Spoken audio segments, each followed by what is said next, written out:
আসসালামু আলাইকুম ওয়া রাহমাতুল্লাহি ওয়া বারাকাতুহু।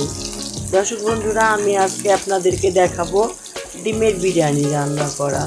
আমি এখানে কাঁচা মরিচ আর পেঁয়াজটা ব্রাউন করে ভেজে নিব, নিয়ে এর মধ্যে দিব বিরিয়ানি মশলা।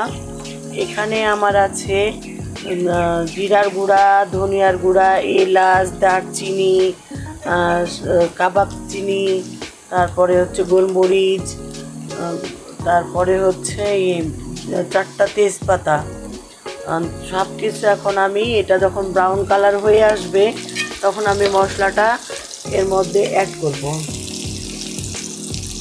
আর আমার এখানে ডিমটা সিদ্ধ করে রাখা আছে।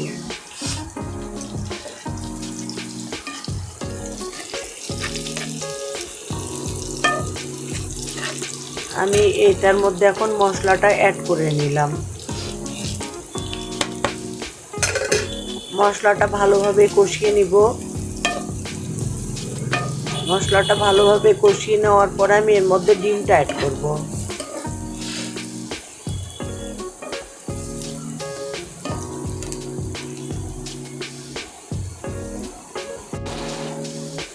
বন্ধুরা, আমি এর মধ্যে আদা রসুন দিতে ভুলে গেছিলাম, আর স্বাদ মতো লবণ দিয়েছি। এখন আমি এর মধ্যে ডিমটা দিব। রান্না করা পর্যন্ত ডিমটা নেড়ে নেব। নেওয়ার পরে করব, পানি গরম করে চালটা ফোটানোর জন্য পানি গরম করতে দিব। এখন এটা আমার হয়ে গেছে। এখন আপাতত এখন আমি এটা নামিয়ে রাখবো।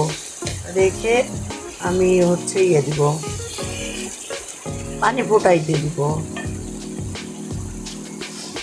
আমি কড়াইটা তাওয়াতে দিয়েছি। এর মধ্যে এখন ফ্রাই প্যানটার মধ্যে আমি এখন পরিমাণ মতো তেল ঢেলে দিব। তেলটা তাতা পর্যন্ত আমি অপেক্ষা করব।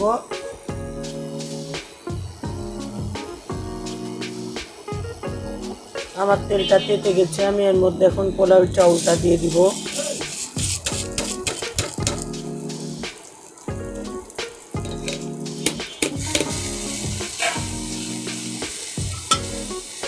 আমি এখন পোলাও চাউলটাকে একটু ভালো করে কষিয়ে নিব।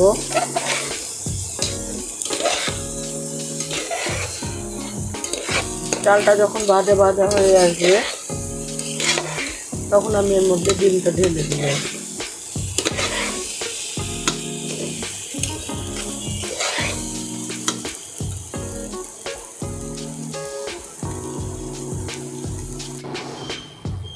আমার এখানে পানিটা ফুটে গেছে। আমি এখন এর মধ্যে ডিমটা অ্যাড করলাম।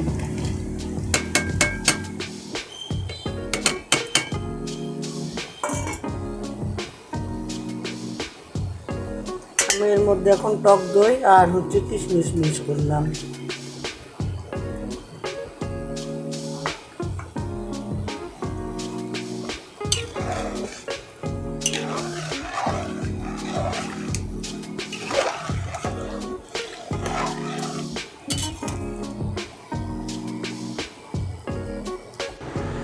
বন্ধুরা দেখেন, আমার বিরিয়ানিটা হয়ে গেছে। আমি এখন একটু স্বাদ বাড়ানোর জন্য এর মধ্যে চিনি অ্যাড করব। চিনিটা অ্যাড করা হয়ে গেছে। আমি এখন একটু উল্টায় নিয়ে বিরিয়ানিটা নামিয়ে ফেলবো।